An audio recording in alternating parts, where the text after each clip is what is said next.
We have some breaking news. We have received our first email from a listener. Finally. So this is going to sound a little weird. We're putting it in. So we're ahead of recording. So you won't hear what we're recording today for 2 weeks. So to get the email for the last podcast that was posted, we're going to clip it in and add it. So it'll be a little break in the action, but we finally got an email. But it's worth it because we finally have email. I will say before we say who this is from, I do feel a little bullied. I feel like this was a major setup, but I'm going to read it anyway. So last week we talked about hot takes or unpopular opinions, and come to find out, I guess I have more unpopular opinions. You have a than lot you of do. unpopular opinions, according to the one person that finally emailed us in. But I'm not real sure this counts. Oh, it counts. You'll figure out why. I don't know. We are also recording today, which you won't. I guess you will see this because we'll just put this all in one. But anyway, that's it. So unpopular opinion number one, mine was rom-coms are boo. This person says rom-coms are good and gives a list of some. Yeah, and I'll be honest with you, the list that they gave, I'm sitting there going like, oh yeah, that is a good one. That is a good one. Yeah, see, I told you there was some good ones. I just couldn't remember the names of them. Sweet Home Alabama, that is a very good rom-com. So probably not fair. Yeah. I've never seen a complete any of these movies. I've never watched start to finish of these movies. How to Lose a Guy in 10 Days. I can't believe you watched it. That was made probably way before your time. No? Let's see. Sweet Home Alabama. They live in Alabama. Never saw it. 10 Things I Hate About You. Fun fact. See, we should be loving people and not hating people. The house. Don't watch that. Yeah, that's definitely not up your alley. The house that's in Sweet Home Alabama is the big white house that you pass by in Eufaula. It's right there on the right. So it's that big old white house, got the columns. That house is the house that they filmed in Sweet Home Alabama. That's the house. But what's crazy about this is in the movie they're standing on the porch and they hear a car pull up and they pan to the left and it's this stupid long driveway of this vehicle pulling up.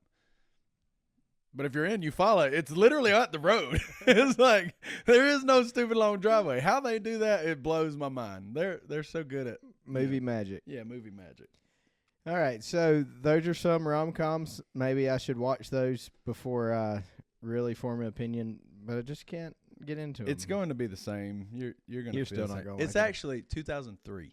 How to Lose a Guy in 10 Days? 2003. 2003. When were you born? 93. So I was 10. I probably didn't watch it when I was 10. I was probably a little older when I watched it, but yeah. All right, so next unpopular opinion was that movies can end bad. And you were wrong about that one too. Yeah, the whole point of a movie is to step away from reality. So yes, happy endings are a must. Then they talk about how terrible the world is and we need to escape and have a guy gets the girl for happily ever after is necessary. See, the tone of you reading the email is not the tone that the email was sent in. It's not. You see what I'm saying? See, I told you I feel bullied and attacked in this. So I had a conversation Wednesday night at church. Two other people listened to it. And so here's the thing. Why can't every now and then something happen not like it's supposed to? Well, that's the other thing that I'm knowing who you are, okay? Knowing how you are. Daniel's not saying there should be no happy ending movies. Yeah, I got accused of not wanting happiness in the world. Yeah. Like not in this email, but somebody's like in a personal comment, right. A personal attack. I'm like, no, I don't hate happy. I'm just saying, like, why can a movie end other than the way we expected to? Because our whole life, I mean, there's, as the email said, there's things that go on in this world that aren't the best. So like, let's let that be seen in a movie. But ain't it a shocker? Like, oh, I didn't expect that. Oh, that's different. Other than, oh, yeah, no, I'm spending my $100 to come watch a movie and I know how it's going to end. Whatever. I find that for some reason that happens to be a very unpopular opinion. I'm going to start calling you Debbie. I guess so. You're Debbie Downer, man. Number 3, which this books and movies. The book is 99.9999% better. So you're saying there's a chance. When Daniel calls me and is sharing this email with me, he's telling me to guess who it is. When he read this one off, I was like, oh, I know exactly who that is. So the way they envision it, much better. Abby says the same thing.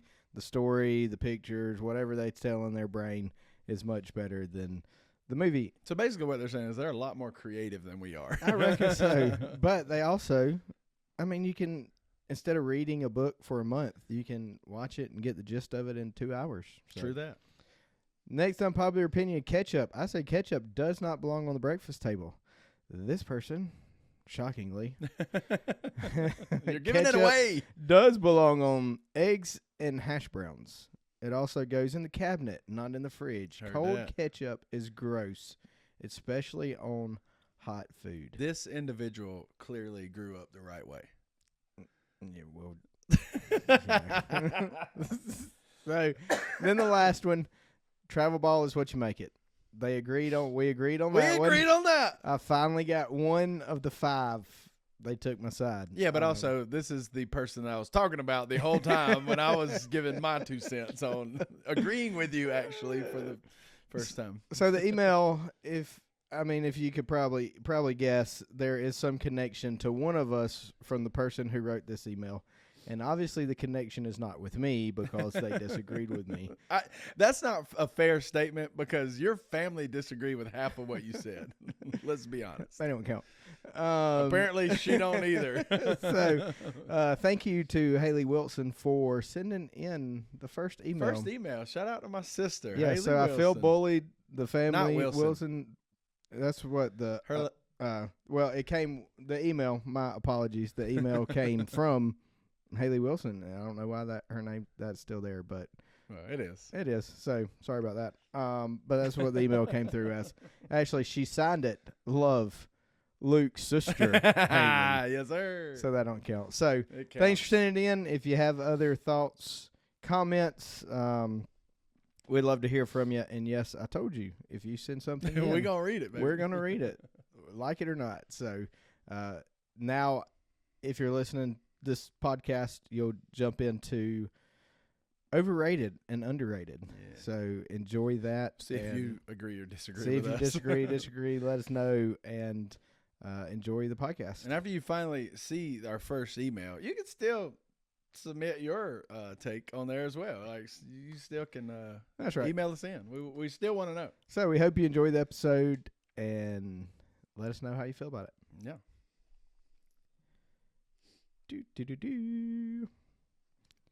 We're just going to kind of go into normal conversation. We ain't going to do like the intro. We'll see how that works. Welcome to another week of M3 Merge Ministry Mostly. I am Daniel. I'm Luke. And we are back for another said it that way. episode. You did say that weird. So this week we are looking at random topics. You know, we just want to talk about things. Nothing really. There is one that has to do with the church that is a point of tension sometimes. Sometimes. But the other ones, they really don't. So we will say, if you agree or disagree with us, don't take it personal. We're right. You're not. Some of these things, if we get it's to not all that of we're them, saying you're dumb or you're stupid. We're just saying you're wrong. Right, you're wrong. We will give our opinion. Some of these are lighthearted, not a big deal. Some of them you may have a strong opinion about. If you do, send us email. Merge Ministry Nope. We should get that. We should get that. We should have that. Merge Ministry 12@gmail.com. You can send us your thoughts. And see, we haven't hit the point where we're getting so much feedback from the podcast that we've needed that yet. So Merge Ministries 12 is still fine. It's still fine. Hopefully, we've had our first one now that we talked about last week. But maybe we'll get some more and we'll have to go to Merge Ministry mostly at gmail.com. We ain't super fancy over here. Yeah, that's not a bad idea. I was about to say something. Then I cut you off. And then I completely just forgot. Oh, yeah. I was listening to a podcast. I told you about this. Listened to a podcast yesterday, and the whole podcast is people send in their questions or their situations, and they get these people to give their opinions and thoughts. So if you're in the ministry world and you have questions about ministry, as you have heard, I've been in children's ministry and now youth ministry. Luke was in youth ministry and now children's ministry. We obviously do the merge camps. So if you have ministry questions, things going on at your church, you would like to hear our thoughts and opinions, we will actually probably make light of it to some extent. If it is something to make light of. If it's not, then we will not. But we'll also give our opinion on how we would handle it, ideas, thoughts through ministry years, or if it's personal, or if it's family related, or if it's work related. You know, you just want to hear our thoughts or ideas. Yeah. We're here to help. We are such nice guys. And like we've mentioned about our own experiences, say with Merge, you know, a while back, I mentioned that Miss Jan wasn't able to come one year. I had to kind of step up and do some of the building of things, and I left all the tools. What was I thinking? And we make fun of that. Like, it's part of it. So it's not that we think you're stupid again. It's not we think that your problem or the thing that you're asking is dumb. It's just that's how we work. It's how we operate. We bring it into humor. Right. And we are here to help. We do have some experience, some knowledge, and like we said, we're right. So if you want the right opinion, even when we disagree, which we may hear in just a second. Even when we disagree, we're still right. Random thoughts, random questions. We'll start off with an easy one. Is a hot dog a sandwich? No. It's a hot dog. You can't just say no. Like, it's a hot dog. That's like in Sunday school. You ask somebody a question, they give you one answer, and they just stare at you. Why is it not a hot dog? I hate that. Don't you? Yes. All right. A hot dog is not a sandwich because it's a hot dog. It's not bread and lunch meat and all that with another piece of bread on top. It's an open face, not sandwich, because it's not a sandwich. You don't go to Subway and get a hot dog. So you go to Subway and get a sandwich. What makes a Subway sandwich a sandwich? Who cares? There's a difference in a sandwich. There's a difference in a sandwich and a hot dog, and you just know it. It's just a fact of life. Or you just accepted that to be true when you haven't really thought about it. Because a sub sandwich, okay, you take a piece of bread, cut it down the middle, lay it open, put stuff in it, close it back. Typically, it does not come disconnected. Right. And then you have bread, meat and stuff, bread, hot dog. You have a hot dog bun, cut down the middle, stuff in between it, don't come disconnected, same thing. It's definitely How do you have a Subway sandwich than a hot dog? I got a hot dog because it's called a hot dog. Because it's a hot dog. No, it's still considered a sandwich. It's not a sandwich. There's no possible way other than you saying it's just a hot dog. It's the same thing, Subway sandwich and a hot dog. 2 pieces of bread connected together, meat in the middle, whatever else you can even put like jalapenos or pickles or mustard. You can put everything that you put on a Subway sandwich on the hot dog. Same thing. They're both a sandwich. It's not a sandwich. It's 100%. It's definitely not. Is the way it's made. So a hamburger is also a sandwich. Yes. No, it's not. It's a hamburger. No, it's a totally different food. If you make a ham sandwich, you take 2 pieces of bread laid open, put your meat, put mayonnaise, ketchup, whatever, close it together. That's a ham sandwich. Right. But if you take that same piece of ham and turn it into beef and call it a hamburger, it's no longer a sandwich. It is a sandwich. Now it's a hamburger. It's a sandwich. No. Is a minivan a vehicle? That's totally different. It's not. It's a totally vehicle. Different. It's a truck a vehicle. It's a car vehicle. They have they have things that they both have serve the same function. It's a vehicle. One's a minivan, one's a car, one's a truck. They're vehicles. That is very hard to argue against. I just still disagree. So until Subway or Firehouse has hot dogs like you can order a hot dog in Subway or Firehouse or any of those sandwich places, it's not a sandwich. Okay, what about meatballs? They're meatballs. Or is it a sandwich? No, it's called a meatball sub. Sub not a what? sandwich. Just sub. Just sub in there. Okay. It's just a meatball sub. That's all it is. All right. Well, okay. So let us know. I don't even know what sub stands for. Submarine. Duh. Next up, this one is being in children's ministry. You get this a lot. We'll take it more so outside of just children's ministry. We'll start with children's ministry. If you have a kid in children's ministry in a church, should parents be required to serve in that ministry? That would be a huge help for the church. I would like to say absolutely yes. So in some way, in some form, it may not. Everybody's not a teacher, right. So it may not be them, teaching the Sunday school class or teaching on a Wednesday night or kids church on Sunday morning. But serve in some capacity, absolutely yes. One of the hardest things to do in kids ministry is get volunteers to serve as that help. You know what I mean? So yeah, I think that should definitely be a requirement. So why do you think it's not? Because everybody that works in a church, I would think, feels the same way, but it's one of those things like we tell people, hey, if you have a kid, you should. Why has the church not moved to a model of, hey, this is how it is. This is how it's going to be. Because they're volunteers and you can't make them show up? I think that's part of it, but I think there's another part of it that's like there are people that may not necessarily be as qualified. And so we've just used it as an excuse to say, well, we're not going to make it universal because there's, there may be some people that we need to not be in the kids ministry.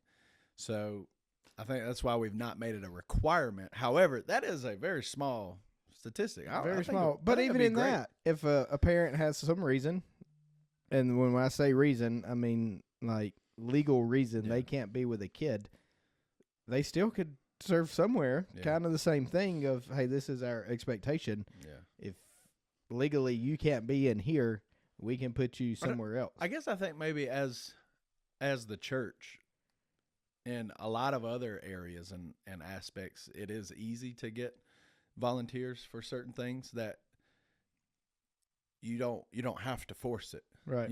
We go and serve at Ladonia's lunchroom, and do people tell us no? Yeah.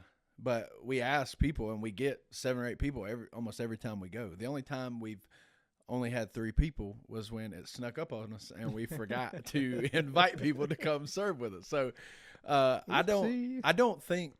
I mean, I think in every other aspect, it's so easy to get volunteers that it's not a thing on the forefront of our mind that we're like we're going to enforce this. But at the same time, it may not be a bad idea. It might not be a bad idea. So it's sometimes, because the other thing, when sometimes you get parents will be frustrated about how things went in the kids ministry, and there's a lack of understanding of what goes on in kids ministry. Right. This past Wednesday night was a rough one. The lady that typically helps me was not there, and so I was by myself. And there was 19 kids in the room. It was great, fantastic. But them was off the chain. And so like having, state testing. I guess to so. Blame. Having another person in there, like to fill in for the lady that's always there. She never misses. Like, this is not a negative thing on her. If there was somebody else that was a part of that volunteer crew, that they could just step in and fill in, that all they got to do is sit down next to the kid who's talking in the middle of me trying to teach. It just shuts it down. Miss Carmen is great at not causing a scene and settling down whatever's going on. Like when we're doing worship and I'm running the computer, making sure it sounds good and all that stuff. The sound is right is what I mean. Not anyways. we're doing worship, and you got 95% of the kids doing the motions and worshiping, and then I got two in the very back. One is on all fours, like they're about to do leapfrog, and the other girl jumps over. It's like we got this going on in the back that I gotta stop all of worship or distract everybody else to correct this, or I just let it ride because ain't nobody else there. When somebody else is there, they just walk over and it's easy. It's over, Well, one of the things that I heard a lot, or even you still hear, is parents don't want to miss the worship service because with children's ministry, neither does anybody else. Right. And at what point do parents look and go, hey, I can miss once a month worship service because the kids are right. The kids are important and they need that. So we also mentioned a couple of weeks ago, having kids in whether in the service or in your church, having kids in there is the future of your church. Right. In 50 years, there's going to be some people that ain't here no more. Right. And they're going to be the ones that are the church. Right. And so do you feel gotta be worth it? Do you feel the same way when it comes to teenagers? If you have a teenager in the church, in the student ministry, you should serve in the student ministry. Yes, in some way or form. Okay. Right. So absolutely yes. I still feel like that right. applies. Youth is very different in its functionality and how it operates. Most student pastors have leaders that are in there every week. So there's less of a need, each and every week or whatever, to serve in the same function of facilitating while you're in there. But it shouldn't be pulling teeth to go to camp, to go to events, to have a host home for D-Now and those kinds of things. Right. Like that's an easy way for people to be able to serve. And I definitely think, yes, there should still be that buy-in, even in youth ministry. So youth ministry, structure-wise, is done different. Kids are older. You don't need as many volunteers. But a parent still should be involved some shape or form. So let me ask you, I thought about this last night. I couldn't go to sleep. So you hear, first I'll say this. How do you feel when you ask a parent, or a conversation comes up about serving in the children's ministry, and a parent tells you, I can't do it because I don't like kids? Me either. No, I'm just kidding. There's a lot of things in our life that we may not necessarily enjoy that we got to do anyway. Well, here's my thing. You have got kids. Like, you don't like your own kids? Like, we're not asking you to raise them and take them home. We're asking you to be in a room with them for an hour. Like, how do you have kids and you say, "Well, I don't like kids. I can't serve." See, that's a difficult one, bro. I mean, you can't use that as an excuse. So there's a lot of things in our life, and we don't want to do. We got to do anyway. This sets up the next question. Okay. As we get older, our parents are getting older, and my parents are older than your parents. If you have parents in the senior adult ministry, should you have to serve in the senior adult ministry? No doubt. Absolutely, yes. Your parents absolutely yes. are in the senior adult ministry. The roles reverse, brother. I mean, that's exactly how it works. So when the senior adults are having a function, who should be serving that food? It's you. It's the kids. That you absolutely yes.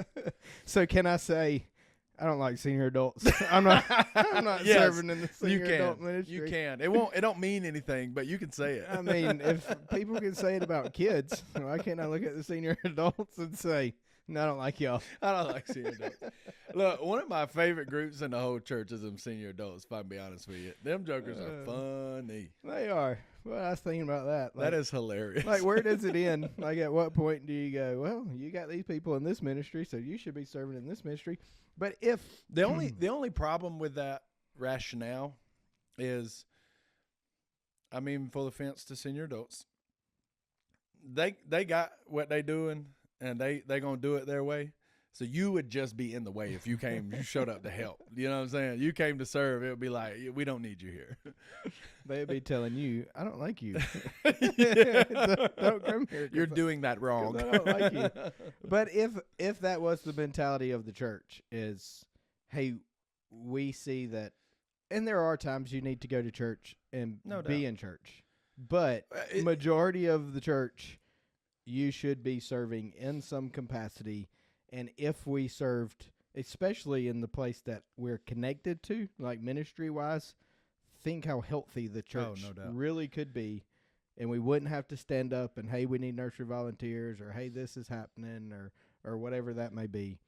It would be. Well, and think about how easy it is for the church to have the kids ministry, the youth ministry, that whatever that middle-aged adult is, and then senior adults. Like how easy it is to function and operate separate. Right. Like we need that joint and that inclusion together so that the church can be healthy and the church can grow and whatever. You need all of those people to come together. So if the parents that have kids, let's just be for real, if they're serving in the senior adults, they're building those connections that now these kids have a second set of grandparents, right, or a third set of grandparents, or whatever, you know what I mean? Extra, should I say? Whatever that looks like. I mean, and that's the church being the church. That's true. All right, so now we'll get on some. I didn't realize how much I move now that I see myself on video. Yes, you do. Like I'm twitching and moving all over the place. Don't do that.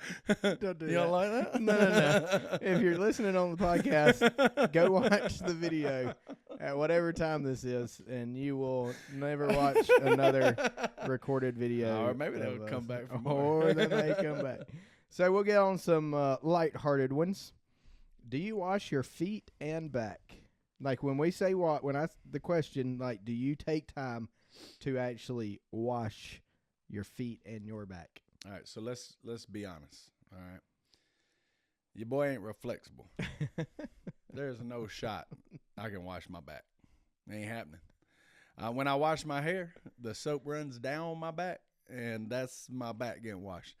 Now my feet, on the other hand, I do wash my feet, but I have smelly feet, so I'll be washing my feet. Interesting. Yeah. Well, I wash neither. See, and here's the thing. The soap gets down on your feet. You wash it. You're standing in it. My back. I don't know. I remember being in high school and having this conversation. And then this conversation has been 4 or 5 times in my lifetime, even from high school to being an adult. I'll be 33 this year. You're still old. Fair. But I don't understand why people think it's so gross.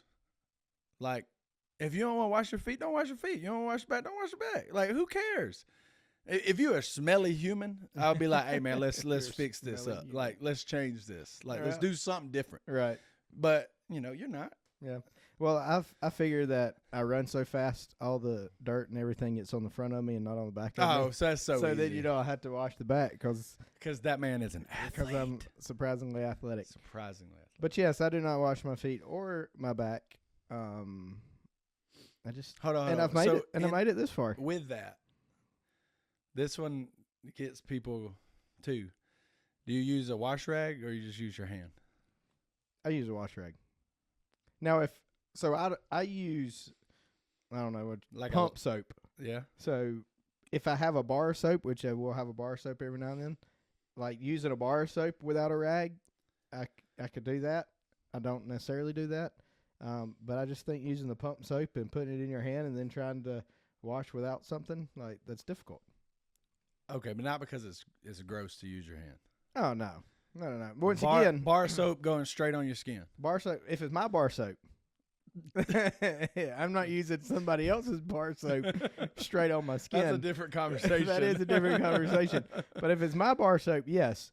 But then again, kind of like you said, if you're a smelly individual and I don't think you can wash as well just with your hand. But if you are a smelly individual and you need a deeper clean, then you need to use a rag or loofah. So this is a gross conversation, but I'm going to share this with you anyway. when I was in college, one of those years, I had 3 roommates. All right. And so 2 of these roommates were over 300 pounds. Okay. Them some big defensive linemen. And Big Greg, as he was known, was asked in my presence, bro, how you this big and smell so good? That was the question. And I was like, I ain't never thought about that, but what's the answer? You know what I'm saying? He was like, oh, bro, you gotta get up in there. He said, you gotta lift up in there. You gotta get up in there. And he always did use a rag. Well, that was the conversation. He said, I'm not gonna get clean if I don't use a rag. And I was like, fair enough. There you go. It works. So how often, speaking of showering, bathing, how often do you get a new towel? Not near as often as I should. I'll be honest with you. I've always thought, like, why am I getting a new towel every day? Like, this is dumb, because when I get out of the shower, I'm clean. Right. So I'm drying a clean body. So what I need a new towel for? This is not too long ago, and again, gross. I grabbed my towel off the little rack thing, and it was a little stiff. And I was like, maybe I should get a new towel, because what I wasn't thinking about is that towel's wet. You hang it up to dry, but, it ain't perfectly, it ain't like you're hanging on a clothesline. You must have went brother, it was a long time. It might have been longer than a month, to be honest with you. And I was like, this might be a little too far. You know what I'm saying? So now, since my crunchy towel incidents, now I get one about every week. So I use one for about a week. Okay. I would say I probably use one about every week, because typically Friday when I'm off, I do laundry, and I typically wash towels. Ain't you sweet? I do. I try, which is coming up. Actually, we're recording this on a Friday. But so you're going home to so wash I'm going home towels? to wash clothes, yes. So I'd say mine's probably once a week. But same thing. I probably take most days one shower. I take a shower in the morning every day, unless I'm doing something else. So I'm clean. Yeah. I dry off, hang it up, and then. So that was going to be my next question. Are you a night shower guy or a morning shower guy? Definitely morning. Because if y'all can see my hair, I have to fix my hair in the mornings, and my hair is very oily and can get nappy. So I haven't figured out how to take a shower at night, wake up in the morning, and be able to do something with my hair. You just got to wet it. No, it don't work. Don't. You got funky hair. Yeah, I got funky hair. It looks like a wet cat. That's great. So I take a shower every morning. So at camp, we typically take about 3 showers. Right. Because as late as it is that we get to the bed, I mean, we're typically rather sweaty. Right. So it's very rare that we're like, I'm just going to go to bed and take one in the morning.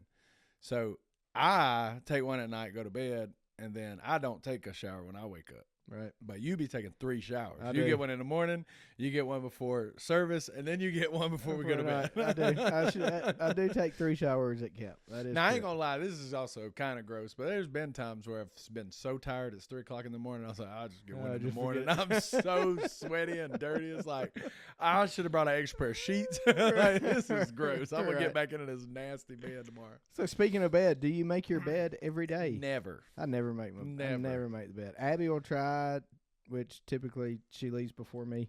So I just get up and just throw the covers, and we have little dogs, so sometimes like they'll want to get up on the bed, and so if the grass has just been cut, or if in the wintertime, the dead grass is just laying there, they're always tracking grass in. We'll like at least cover the sheets up, but it ain't like full made up, you know what I mean, with all 28 pillows and. So do you make your kids make their bed up? No. Oh, okay. I was gonna say that wouldn't be. I'm a hypocrite in a lot of things, but not that one. I don't know that. I don't know if my kids even have ever made up their bed. Well, good for them. Like we'll make it up. Like we put new sheets on. Which Macon just has like a little Alabama blanket. He don't have like a comforter or nothing. Right. Graham has a comforter, but it's folded up at the end of his bed because he uses a regular blanket too. Juju typically sleeps in like a sleeping bag on top of her bed. So Nice. Yeah. So I don't think we may have in the earlier years. Colby will get up and make up her bed. Really? Nobody else does. We never told them, hey, you need to make your bed every morning. We don't make our bed. Abby, like I said, will pull the sheets up and try to make it look like it from time to time. But Colby will. She'll get up and make her bed up. I'm like, that's weird. My sister-in-law does that. You ain't going to her house and see her bed not made up. Like, they get up in the morning, she makes her bed, and then she gets ready and all that stuff. Like, that's the first thing that she's got to do in the morning. I ain't never been like that. I would say good for them, but all you're going to do is get back in it at night, and you're going to mess it back up. So her reasoning behind it is, for her, there's nothing like getting into a freshly made bed.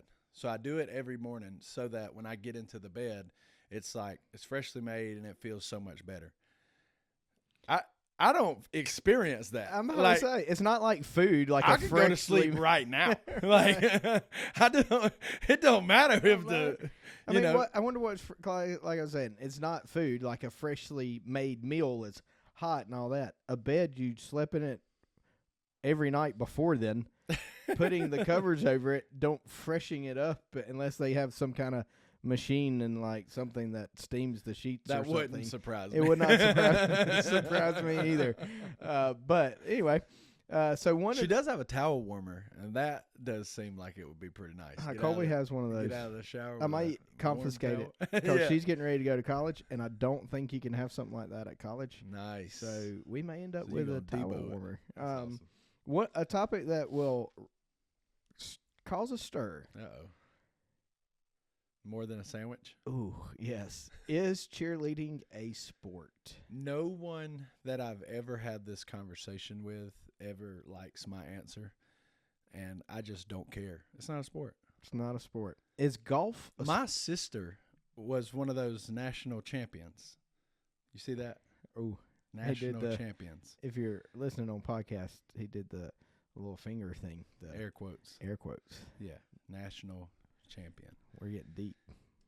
Getting personal. Those 3 people. 3 teams. I was about to say 3 people. 3 teams.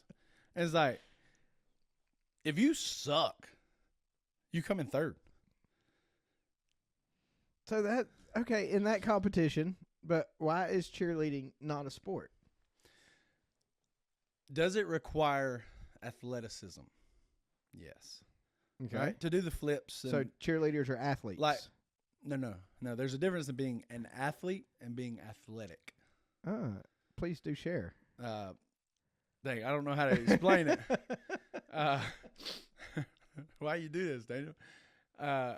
There are people who are athletic, okay, that kick a soccer ball. But athlete, I'm just playing. No. Shot fired. No, I'm just joking. But my with the facial expressions and the hand motions and all that stuff, like, you telling me that's a sport we're doing? We're like, this is a sport? Nah, bro. So why is it not a sport? I just explained that. Because they do hand motions? Yeah, because of all that unnecessary stuff. Have you been to a yelling, cheering, college whatever? Baseball game? No. They yell and row a boat on and like. See, that's what's wrong with the world today. Yeah, they do some clapping and that ain't some baseball, bro. Some chanting and stuff and all that. The baseball players in college are no longer athletes and no longer So sport. is golf a sport?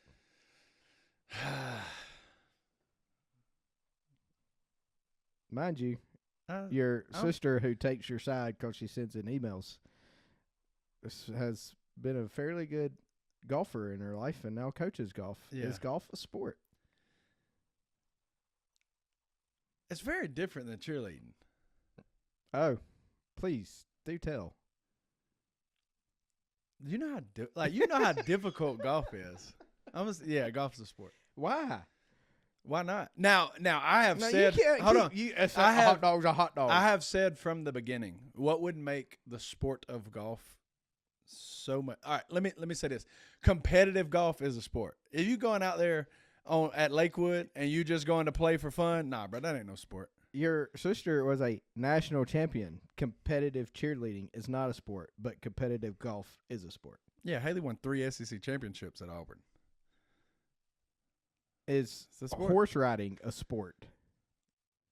I mean, if you just ride in the backyard, no. You can win an SEC championship. And Auburn does that a lot too, don't they? Nobody talks about it, but they do. See, you're getting into things. You're asking me to why. Like, just let me give my opinion and it be over. Like, I don't know why. You just look at it and you can tell.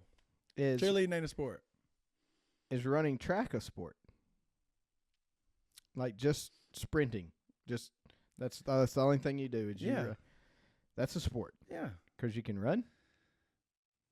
What do you think, Daniel? What you got? Oh, is it a sport? Is track a sport? Just running in a straight line? I'm just wondering. The mechanics and all that goes into it that makes you a good sprinter, whether it's long distance or short distance. Yeah, man, that's a sport. Okay.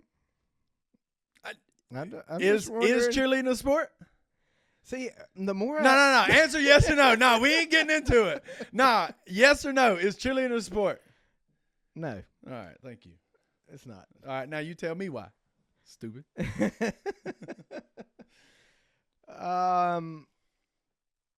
ain't that easy, is it? Well, I'm trying to not offend every cheerleader out there because they're going to say, well, you can't do it. But I don't think doing a flip is necessarily an athletic ability. Okay, let me ask you this. Now that we're getting on to this, now I'm flipping the scripts on you. Is gymnastics a sport? They be doing some serious flips. See, I would almost say no. See, and I feel where the trend is going. If they call it a competition, it's hard to say this is a sport. You know what I'm saying? I agree. I don't like. Are you competing? Sure. Is it worthwhile? Like, is it worth you doing? Yeah, I mean, do it if that's what makes you happy and you enjoy that and that's the thing that you like. Yeah, go for it. Right. Yeah. So what are the sports? Baseball, football, the basketball. Main ones people's gonna be like, hold on, let's see what he says about this one. Wrestling. No. Wrestling's not a sport. It is the ultimate sport. Wrestling it's me versus you. Roll around on the ground it's me versus grapple. You. That's not me a sport. Me versus you. Anybody now to the level you can't blame nobody else. To the level you can't say the defensive tackle missed his assignment, so therefore I was in the wrong spot. So chess is a sport. It's me. No, physical, baby. Anything. Physical. Physical. You can't blame it on anybody else. Physical. Chess is a sport. That's mental, brother. That ain't a mind sport. Like curling. Nah. It's curling a sport. Nah. Why? Because they're sweeping the daggum ice. Like we calling that a sport? So it's difficult because there's different things. Like if anybody can do it, I have a hard time saying that. And so you say, well, you can't do a flip. If I, and somebody's going to call me on it, if I wanted to learn how to do a backflip, I feel like I could go to someone and they teach me how to do a backflip. Yeah, they would say step number 1 is, brother, you should probably lose some weight. And we back on that again? No, I'm talking about me. I'm talking about me, not you, me. I'm talking about me. They say lose some weight. But, brother, I got some powerful legs. I bet I could do a backflip. They could teach me how to the mechanics of doing this. I could do it. I don't think actually when I was younger I could. Yeah, I don't think you could teach anyone how to hit a 94 mile an hour fastball. No, see, that's not even the thing for me. Anybody can hit a baseball off a tee. Right. I say that, but there's some people that struggle with that. But not just the 94 mile an hour fastball, but knowing whether it's a strike or not, or when that slider looks like it's coming in as a fastball and then it breaks off the table. Like, yeah, there is some serious skill that goes into those kinds of sports. Okay, so let me ask you this along with the sports thing. Is everyone that plays a sport an athlete? Nah. I don't think so either. Nah, bro. So what would you say makes somebody See, the first thing that came in my mind was I said golf was a sport. And I love this dude. I don't know him. Like, this is but not John Daly ain't no athlete. You know what I'm saying? Like, he ain't no athlete. He's a good golfer, you know. Certainly wouldn't put him in the category of athlete. Now, forget what you think about this guy, but back in the day, and the things that he would do and show in his training, you could call Tiger Woods an athlete from what he was doing in his training. But both of them together, I would say, nah, you ain't got to be athletic to be a golfer. You know what I'm saying? You can hit a golf ball. So what was the question? I done got off on this tangent. I forgot what we was talking about. So what makes someone an athlete? Lateral movement, not just running in a straight line. I know I said track was a sport, but how control you have of your body. That's all? I mean, like, that is more that goes into it. But like I've always said, that one of the surest signs of me is I can judge whether you're an athlete or not by how you shoot a basketball. Whether you got a funky shot or not. But if you have control of your movements and you can do the same thing 4 or 5 times in a row, athlete. If you can move laterally, if you're in control of your body. Yeah, because the control of your body is a lot of times what says you're an athlete. Interesting. So I would say I've always thought in my wonderful brain, to be an athlete, you need to be able to do multiple things well. So what I just said would fit with that. Like, you can't, like you said, a golfer who can hit a golf ball. Well, can you shoot a basketball? Can you catch a football? Can you throw a ball? Like, if you can do multiple sports well, then I think you are an athlete. If you just do, like, one thing and you can't kick a soccer ball, but you can throw a baseball and you look like a doof trying to kick a ball, like, I don't think you're good at what that one thing you do, but I don't think that transfers to you're an athlete. So when I was in high school, we were at one of our coaches' houses in the summer. The defense gets together and we're swimming, and pool baseball breaks out. And a lot of those guys who are incredibly athletic can do the backflips just standing there, can dunk, can shoot, can make tackles, can move laterally, like I'm talking about, very much in control of their body. Can't hit a baseball and can't throw a baseball for nothing. So you would say those guys aren't athletes? No, I don't. I think if you're a 300. Well, I just said guy, they're good at basketball and good at football. It's right. Maybe not this one sport. It may not be able to hit a golf ball, but yeah, like if you can do, you multiple don't have to things, not everything. Yeah, not everything, but if you can do multiple things well athletically, then you're an athlete. If you just do, what's the definition of athlete? If you just do one thing that you can do and you can't do anything else athletic, then I don't think you're an athlete. I think you're just good at what you do. We're wrong. An athlete is most commonly a person who competes in one or more sports involving physical strength, speed, power, or endurance. So don't say you're good at it. It just says you do it. You just compete. Competes in one or more sports involving physical strength, speed, power, or endurance. No. That's what Wikipedia says. No, you can't just because you compete. Okay. All right. You went to Wikipedia. That was really? just the first one. You went Merriam-Webster. Merriam-Webster says a person who is trained or skilled in exercises, sports or games requiring physical strength, agility, and stamina. So stamina, did I say that right? Yeah, stamina. No, I can't believe you went to Wikipedia first. It was just the first one I saw. Or it's an animal such as a horse or dog that competes in races or other sporting events. What? That's number 2, brother. It says it right here. I know you can't see that, but wow, an animal. An animal's an athlete. It can be if they race.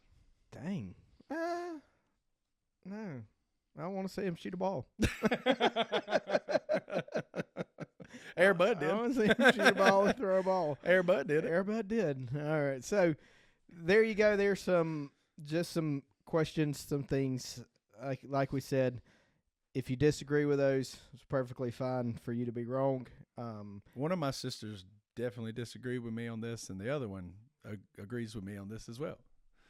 On the sport thing? Yeah. Haley would agree that golf is a sport, and Carly Ray would disagree that cheerleading is not a sport. Well, if you have an opinion, a strong opinion, or just an opinion you would like to share to be heard, You can email us mergeministries12@gmail.com. If you have things you would like to hear our thoughts on, the church thing is a big one. Yes, we kind of joked about it a little bit. If you have kids and you're not serving in kids ministry, go ask your children's pastor, how can I serve? That's right. Be involved. And I'm preaching in, I think, 2 weeks it is, May 3rd. And that's kind of the part of Romans 12, like using your gifts. Mm-hmm. Like, you are needed. The church needs you. And if anybody sees the importance of pouring into the next generation, like, it's the adults who love Jesus, realize the benefit of learning that at an early age. So get out of the sanctuary. Quit making it all about yourself. Go serve the kids. Once a month is the way I did it. That's all we asked. Once a month. It's not too much to ask. But then that also is the thing. If you can't miss, maybe you're not there. Maybe you're not there spiritually and there's things going on. That's okay.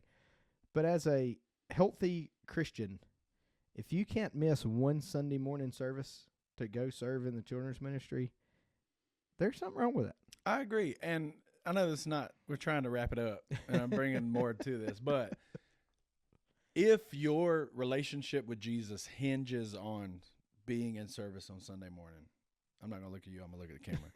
If your relationship with Jesus hinges on you being in service on Sunday morning and hearing the pastor preach, then you're missing the boat. Like, your relationship with Jesus should hinge on your intimacy with Jesus throughout the week. It should be a studying God's word on our own, and then as we come into Sunday morning and we hear the pastor preach and we receive the word that God has for us that day, this should be supplemental. Right. It shouldn't be our substance or our sustenance. Right. Sorry, I didn't mean to get preachy there, but that's how it should work. That's how it should work. And how healthy the church would be if that were the case across the board. No doubt. So anyway, well, that's our takeaway for today. Like I said, mergeministry12@gmail.com. Let us know what you think. Also, webpage, merge-ministries.com. We'll give you some information about who we are. I don't think I told you this, but I got a text message yesterday. One of the young ladies that serves with us on staff and goes to my church, she texted me and said, I've been listening to the podcast, and I need to know what the theme is for camp this year and what the theme verse is, because I want to design a shirt that I would want to wear all year, like what we asked. Praise. So I sent her the stuff, and she was like, thank you. I was like, no, thank you. But that also, we have had some haters, and we are trying to wrap up, who don't like our intro music to the podcast. No doubt. Well, if you haven't figured it out yet, we're not musical. We are not musical. So if you want to create an intro, a jingle, or something, feel free. We would love to have some help with this. Because the stock stuff we got going on right now apparently is not it. I mean, this is the first video we have done.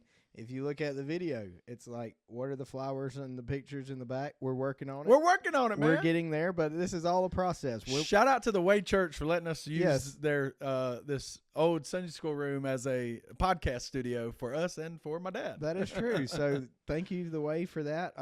But the way the podcast started was we went, hey, we're going to do this. And we were sitting in my office not knowing if it was going to work or not. So now we're progressing. So if you can help, you have expertise. As we said before, these bird dog cameras, we're working on it. We're figuring it out. We're figuring it out. We haven't dropped out any. We have not. We'll see if it works here in a little bit. But anyway, we got to end this. This is a very long podcast. So we're like one of the pastors who keep saying, I'm on close. I'm on close with this. We have a great week. We will be back next week. So see you bye. See you bye.